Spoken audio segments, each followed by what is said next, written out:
Hello, principal room లోకి వెళ్ళింది అంటే అంతే, ఫినిష్. నా మీద కంప్లైంట్ ఇస్తుంది. అసలే నన్ను డీబార్ చేసి బయటికి ఎంటేస్తాడు. రామకృష్ణ, నువ్వు ఈ అమ్మాయికి ప్రేమలేఖ రాశావట, నిజమేనా? నీకు తెలుసుగా, నేను బ్రహ్మచారిని. మా తండ్రి గారు, తాతగారు అందరూ బ్రహ్మచారులే. నాకీ ప్రేమ దోమ అంటే సరిపడదు. నువ్వు చేసిన ఈ ఘోరమైన నేరానికి శిక్ష ఏమిటో తెలుసా నీకు? ఏమిటి సార్? అమ్మా అమ్మా అమ్మో అమ్మో, పట్టుకోండి సార్, దండం పెడతాను సార్, పట్టుకోండి సార్. అమ్మా అమ్మా అమ్మో అమ్మా.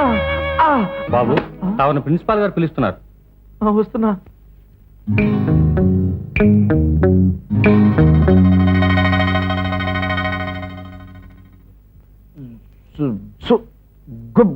Good morning. అంటే సారీ సార్, అంటే ఇప్పుడు అది ఉత్తరం, అది ఉత్తరం అనమాట. అంటే ఇప్పుడు అది నేను రాయలేదనమాట. అంటే ఇప్పుడు దాని గురించి నాకు ఏం తెలియదు అనమాట. అంటే ఇప్పుడు అది నా పేరుతో ఇంకెవరన్నా రాసి ఉండొచ్చు అనమాట. అంటే సార్, నేను నిర్దోషం అనమాట. ఆ ఉత్తరం విషయం నేను రాయడం అది ఇప్పుడు అదనమాట. ఏమిటయ్యా ఇది? ఉత్తరం ఏమిటి, గోలేమిటి? అంటే రాధారాణి గారు రాహుల్ చెప్తేనే నీ కబురు పెట్టింది. బందర్ హిందూ కాలేజీలో ఎస్ఏ రైటింగ్ కాంపిటీషన్స్ ఉన్నాయి. మన కాలేజీ నుంచి ఎవరిని పంపిద్దామా అని డిస్కస్ చేస్తే తనే నీ పేరు సజెస్ట్ చేసింది. అలాగా sir, thank you sir. Radha గారు, అంటే ఒక్కొక్కసారి ఒక్కొక్క వీక్ మూమెంట్ లో ఎంత తెలివైన వాడన్నా తప్పు చేస్తాడనమాట. అంటే ఆ తప్పు ఏ రూపంలోనైనా ఉండొచ్చు అనమాట. ఫర్ ఎగ్జాంపుల్, ఇప్పుడు ఆ తప్పు జరిగిపోయిన తర్వాత అతను పశ్చాత్తాపడతాడనమాట. అంటే అదనమాట. అంత ఉపోద్ఘాతం అక్కర్లేదు, మీ ఉత్తరం అందింది. అందిందా? అది చదివాక మీకు నా మీద పీకలదా కోపం వచ్చింది కదూ? అవును, వచ్చింది. ఏ ఇలా రాస్తే కోపం రాదా? ఏ రాధారాణి అక్కకి తమ్ముడు లవ్ కుమార్ నమస్కరించాడు ఆయనది. I love you, I love you, I love you.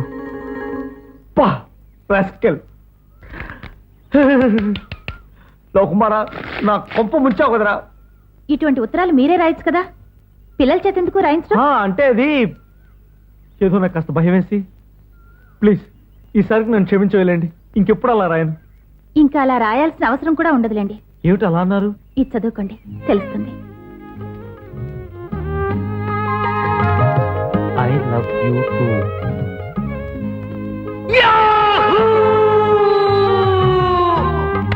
నిన్న విజయవాడలో కృష్ణా జిల్లా తెలుగునాడు కార్మిక సంఘం ఆధ్వర్యంలో జరిగిన సభలో మాట్లాడుతూ కార్మిక సంక్షేమానికి ప్రభుత్వం అనేక పెట్టే బాగా బరువు ఉన్నట్టుంది, నేను మోస్తాను. ఇటువంటి వద్దులేవయ్యా, ₹1 ఇప్పించండి సార్, నేను మోస్తాను ఈ బరువు. ప్లీజ్ ఎత్తండి. సర్లే పద.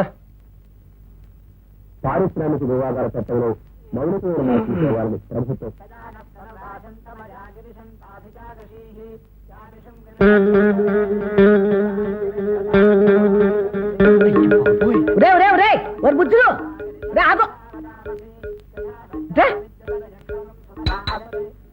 నెత్తి మీద పెట్టేమిటి, వేషం ఏమిటి? ఉద్యోగం ఊడిపోయింది బామ్మ, ఇంకెక్కడ మాస్టర్ ఉద్యోగం దొరకలేదు.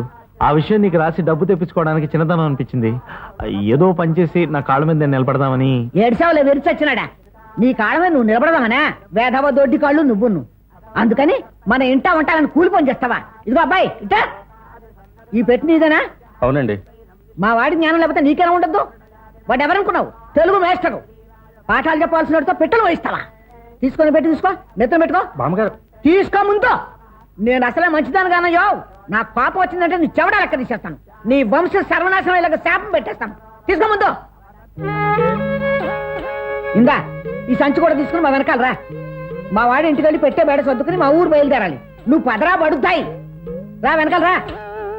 తినరా వెరినాగన్నా. ఇదిగో చూడు, శుభ్రంగా మాగా వేసుకుని కడుపు నిండా తిను.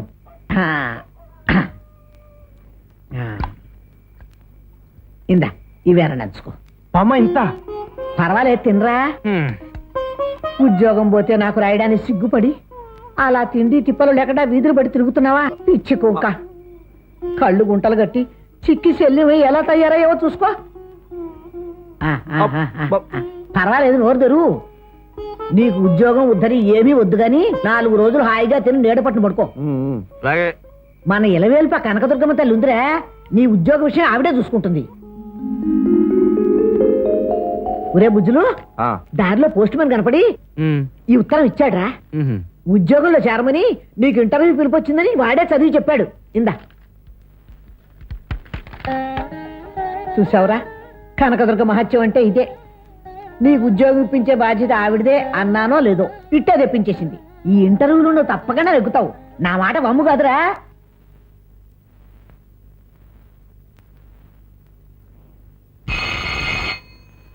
లోపల ఏమడిగారండి? ఏమిటోనండి, ఇదేదో విచిత్రమైన ఇంటర్వ్యూలా ఉంది. నీకు బామ్మగారు ఉందా అని అడిగారు. లేదన్నాను, పొమ్మన్నారు. పాము ఉందా అని అడిగారా? సుబ్బారావు గారు, నేనే వస్తున్నా బాబు.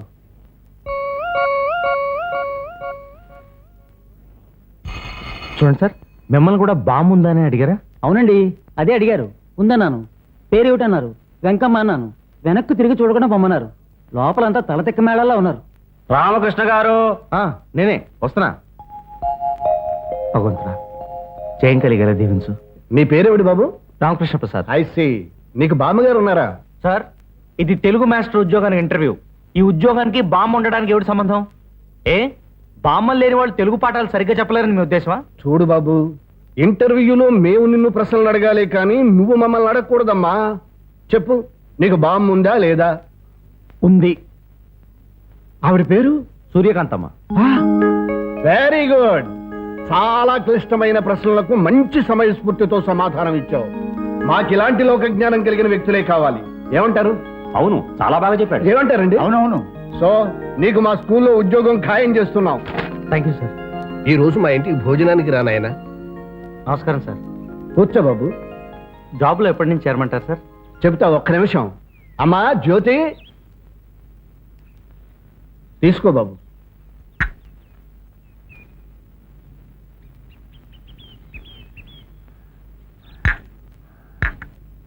టీ ఇచ్చి వెళ్ళిన పిల్ల మా అమ్మాయి జ్యోతి. ఎలా ఉంది? ఆవిడిచ్చిన టీ అంత బాగున్నారండి. అంటే నీకు నచ్చినట్టేగా? నచ్చడం అంటే అది మీరు చూడు బాబు, మీ బామ్మ సూర్యకాంతమ్మ మాకు దూర బంధు. ఇలా నీకు ఉద్యోగం కావాలంటూ రాసింది. నాకు కూతురుంది, దాన్ని నీ మనవడికి చేసుకుంటానంటే ఉద్యోగం ఇస్తానని నేను జవాబు రాసి ఆ నిబంధనకు ఒప్పుకునే నిన్ను మీ బామ్మ ఇక్కడికి పంపించిందన్నమాట. ఇందాక జాబులో ఎప్పుడు చేరాలని అడిగావు చూసావు, అది నువ్వు మా అమ్మాయిని పెళ్లి చేసుకోవడం అనే విషయం మీద ఆధారపడి ఉంటుంది. అమ్మ బామ్మ, ఇంత కుట్ర చేసావా? నువ్వు చెప్పిన కనకదుర్గ మహత్యం కదా ఇదే? ఏం బాబు, పెళ్లి విషయం ఏమంటావు? క్షమించండి, నేను పెళ్లికి అనర్హుడిని. అంటే నేను ఈ పెళ్లి చేసుకోలేను. ఓన్లే బాబు, ఇప్పుడు వైద్య రంగం చాలా అభివృద్ధి చెందింది. మంచి డాక్టర్గా చూపించి నీ లోపం నేను సరిచేయిస్తా కదా. సార్, పెళ్లికి అనర్హుడిని అంటే మీరు అనుకునే టైప్ లో కాదు సార్. అపార్థం చేసుకోకండి. మరి పెళ్లి ఎందుకు వద్దంటున్నావు? దానికి ఒక చరిత్ర ఉంది సార్. నేను కాలేజీలో చదువుకునే రోజుల్లో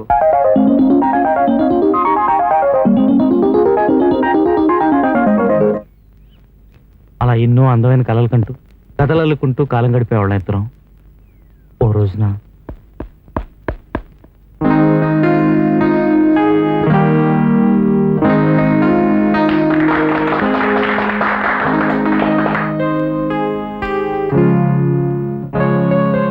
థ్యాంక్ యూ.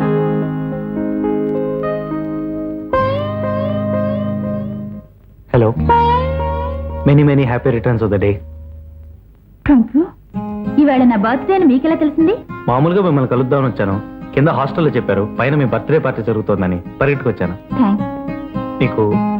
మీకు విషయం చెప్పాలి. ఏమిటిది? నాకు ఈ విషయం ఇప్పుడే తెలియడం వల్ల బర్త్డే బేబీకి ప్రెజెంటేషన్ తెచ్చే టైం లేకపోయింది. ప్రస్తుతానికి ఈ బహుమతి తప్ప ఇంకేమీ ఇవ్వలేను.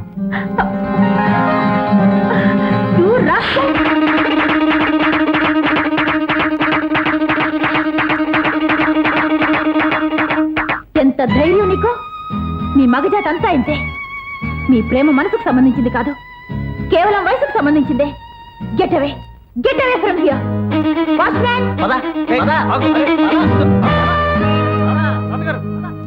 రాధ ఎందుకు అలా వింతగా ప్రవర్తించిందో నాకు ఈ క్షణంగా కూడా అర్థం కాదు సార్.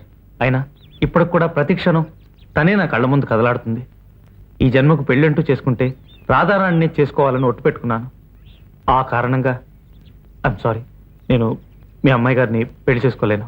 కానీ మీ బామ్మగారు నా ప్రేమ గోల మా బామ్మకు తెలియదు సార్. పెద్ద ఆవిడే, బతికిన నాళ్ళు బతికిన మనిషి.